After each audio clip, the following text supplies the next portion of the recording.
Hello, hi, welcome to the last and final installment of this series where I had the honor to sew my sister's wedding gown. This is possibly the most technical part of sewing the dress in my opinion because finalizing all of the details is not always easy. There's a lot to consider, many different things to address. If you would like to view the first two videos, which include mock-ups, a petticoat, a corselet, a column skirt, a corset top, and the outer skirt constructions, please visit my YouTube channel, but don't forget about this video. Alright, let's get going. So the lining. Only the column skirt is going to be lined. The fabric is silk charmeuse, and I've used the pattern of the column skirt as the template with thread trace along with the tissue paper underneath because everything needed to stay put.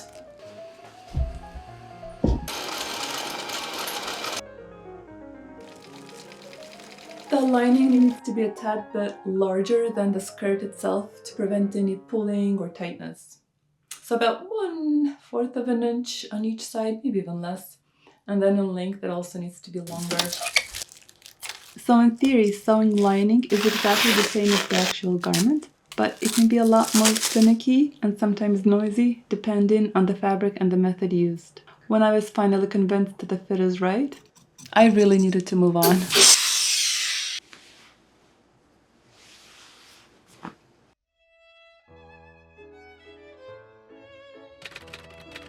Now the straps, which are essentially bias strips created from the same fashion fabric, Duchess silk satin, and underlined with regular silk organza, not the fancy gazar fabric I was super excited about in the previous video.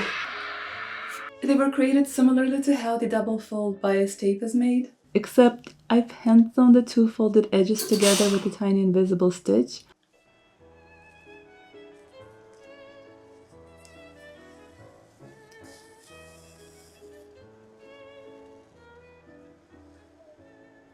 The straps turned out to be 5/8 of an inch wide. I wish it went a little bit wider, but it's no issue. And I couldn't have done it without Lynda's guidance. And this is possibly the most couture piece in the entire garment.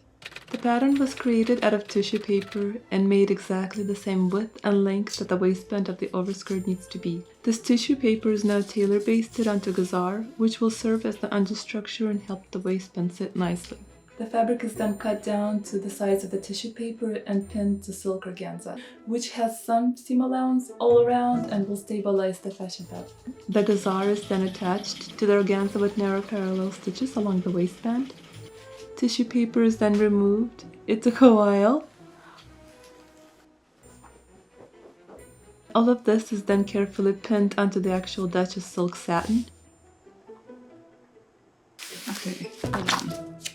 And stitched together on one edge because on the other edge a Petersham ribbon that is about 1/4 of an inch wider than the waistband will be attached, like so.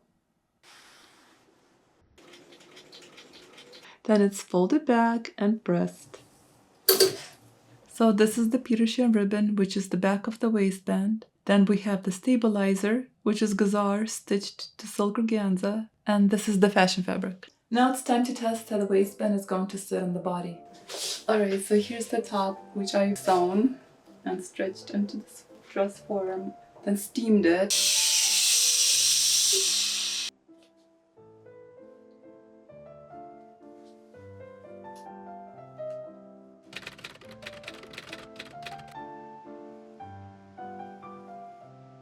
And we'll be doing so by hand, obviously, because of the amount of layers and thickness.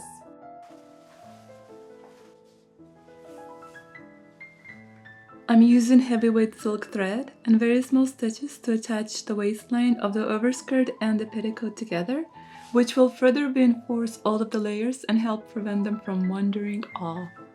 So this is the outer skirt and the petticoat. They are attached at the waistline, and then this panel over here will wrap around like so and be attached yet again at the waistline.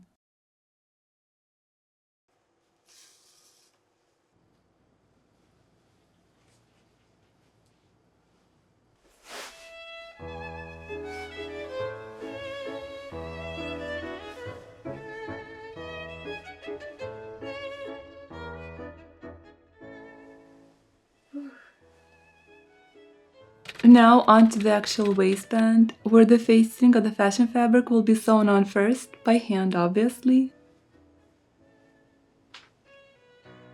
Then the seam allowance on top of the waistband is folded back and attached to gazar with the herringbone stitch to hold the fabric in place. The Petersham ribbon will fold down toward the waistline on the back of the skirt and is attached with tiny hand stitches per usual. I folded the extra fabric and worked on everything else that needed a clean and secure finish, if this makes sense. The ribbon will also hide all of the seam allowances, a bit of that mess really, while providing that extra reinforcement around the waistline. Can you see? This extra piece over here, I've kept it intentionally because if ever it needs to be expanded in the waistline, this will be very helpful. But this thing is done. Yay! Let's see. This is so nice. Oh my goodness, it's a little tight. This fabric is so amazing in the fact it does not wrinkle really much. I mean, there are wrinkles here and there, but they look natural and they can be pressed out, steamed out, and then it'll just be good to go. The only thing left is to hem.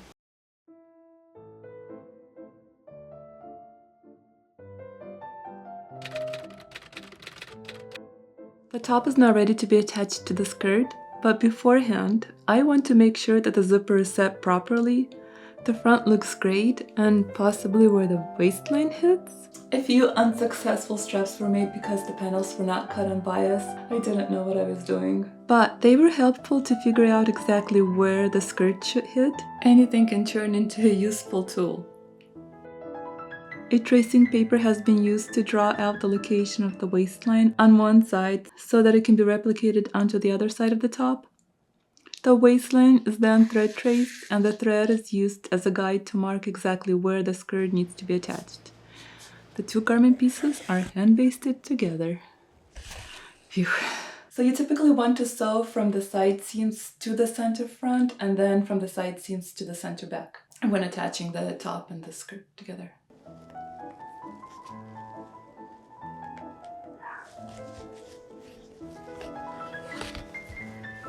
Once everything looks good, the basting thread can be used as a guide to machine sew the dress together.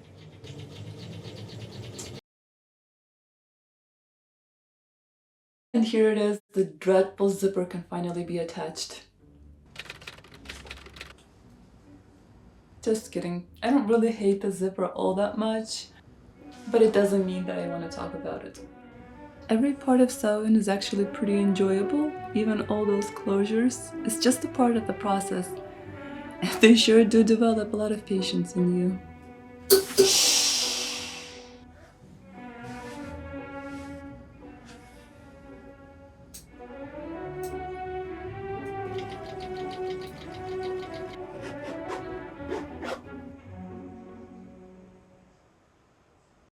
Now we need to attach the straps by using double the thread and an invisible stitch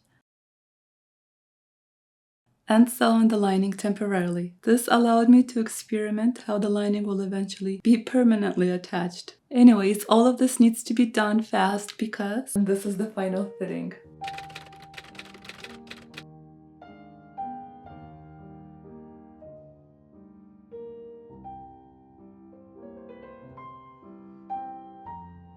Like most brides, my sister lost a lot of weight, which was to be expected, and with Anastasia's help, I felt so much more confident about where the adjustments need to be made and how much to take in. Things were looking so good during the fitting, and it made me feel so relaxed about the end result. This is so pretty to pair. Yeah, it's like really royal. Oh My gosh. This is so beautiful. Wow. Hopefully it doesn't rain, but rain on your wedding day is good luck. Good luck, and yes. Rain for pretty much all. I don't think I'm going to take off the skirt. Тут оно прям смотрится, как будто оно живое. Wow. 。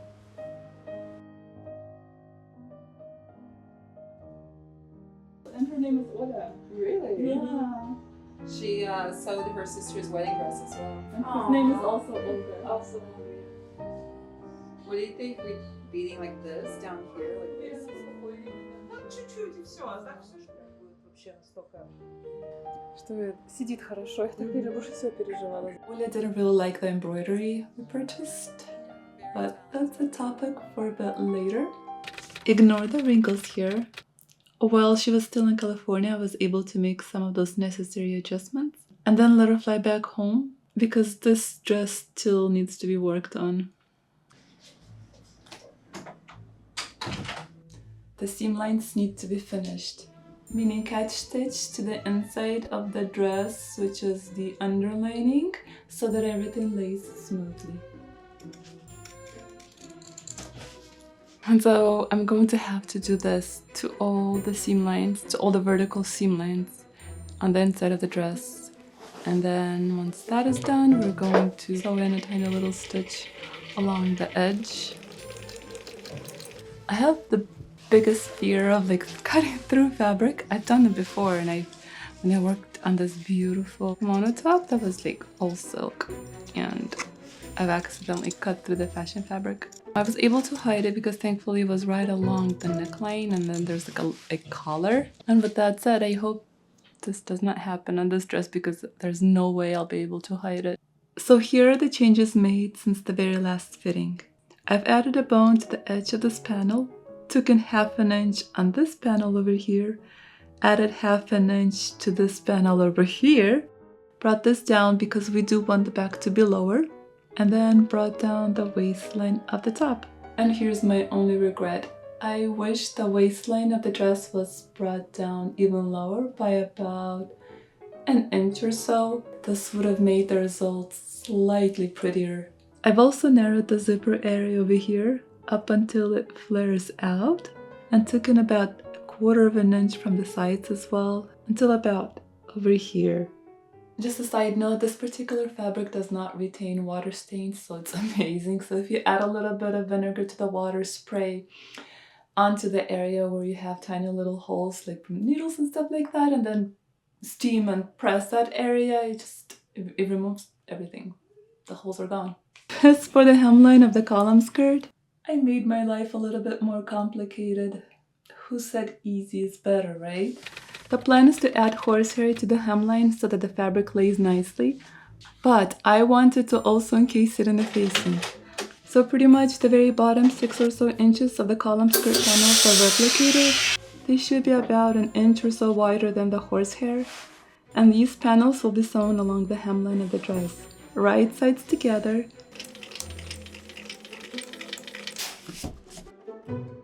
The horsehair is then added to the edge of the hemline.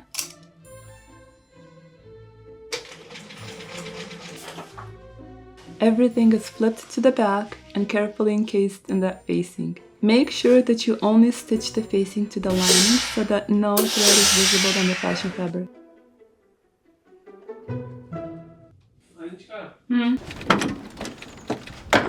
Ta-da! Это пружинка для стола. Okay, got it. I like this over here. This is like the detail here. And this is what happens when your random obsession with antiques and old quality sewing machines infects your loved ones. I probably prefer this one over any industrial sewing machine, although a Juki would be nice when I have the space for it.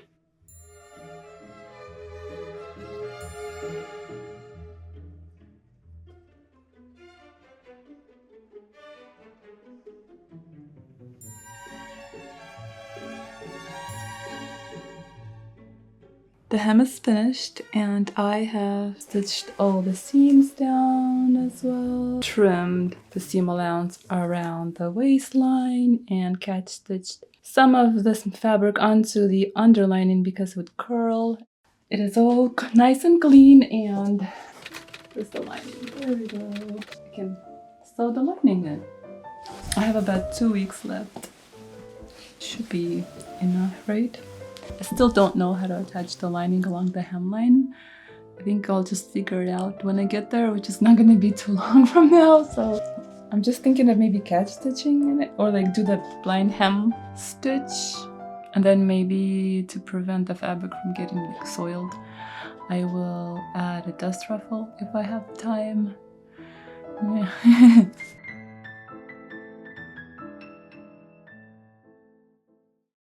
I went with a blind hem finish. The lining should be slightly longer than the actual dress, and when attached along the seam line of the column skirt, a small fold is created so that the lining does not pull the dress.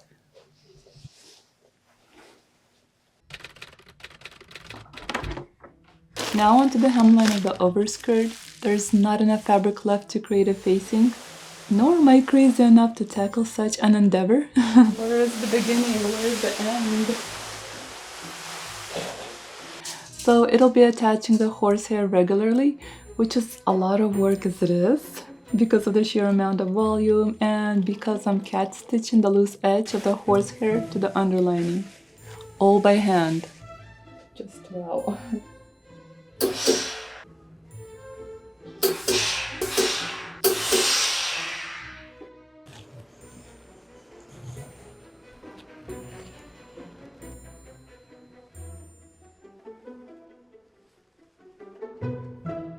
Let's tackle and finalize the corselet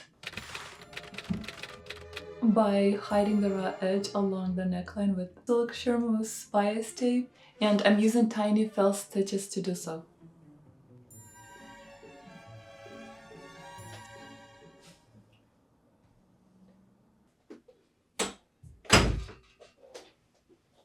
Just put here. Continue working on all those little details that we have left. Tiny little finishes. I'm going to sew on the strap. This thing over here with some silk thread. I also bought these cool, well, I ordered from eBay these cool vintage, what are they called? Present hems? Is that what they're called? So they are a lot like thicker and harder than this one over here. Maybe this thing has been used more, but it's definitely much softer. I can like sink my fingers into it a little bit when I press. I think it's made in America even. Again, because of all the changes made this time around, I've added additional stitching on the back of the straps for reinforcement by catch stitching them to the top.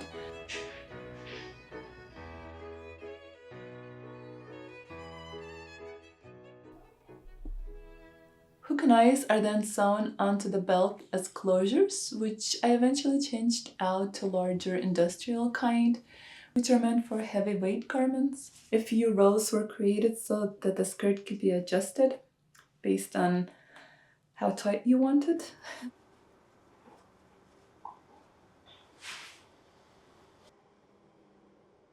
And then created chain stitch attachments on the inside of the skirt where the two panels meet, so that everything stays in place and doesn't expose the petticoat underneath.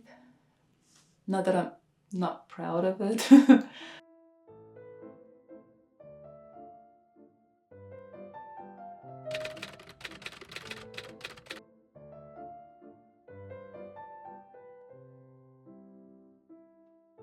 Ola bought embroidery that is more to her liking in New York City and shipped it to us. And our wonderful aunt sewn the appliques onto the outer skirt. We deliberated on how to lay it all out, went back and forth, and eventually came up with what felt the prettiest. Even my precious daughter wanted to help. So proud.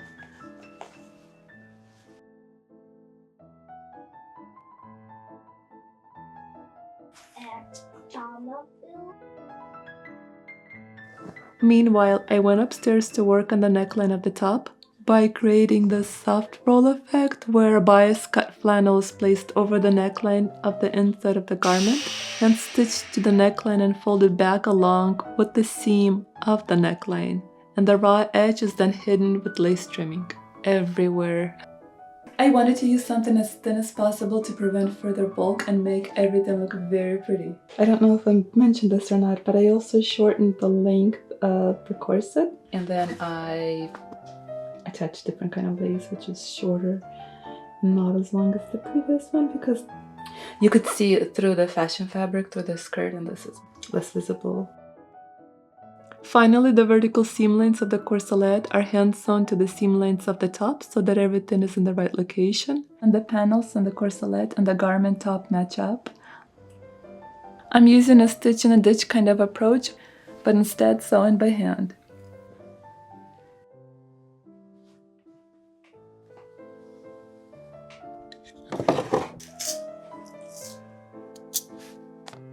A hook and eye is attached above a zipper on the back of the dress.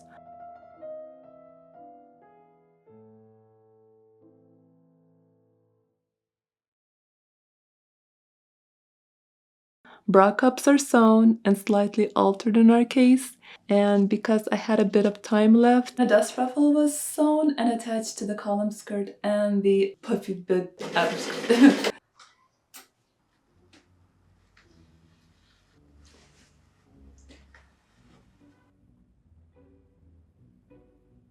Our Aunt Nadia came over to help sew the button and a small loop underneath the overskirt so that the train can turn into a bustle. She has also sewn the final appliques onto the straps. And then we packed everything into a box, a guitar box, because the dress is finally ready to be shipped to New York City.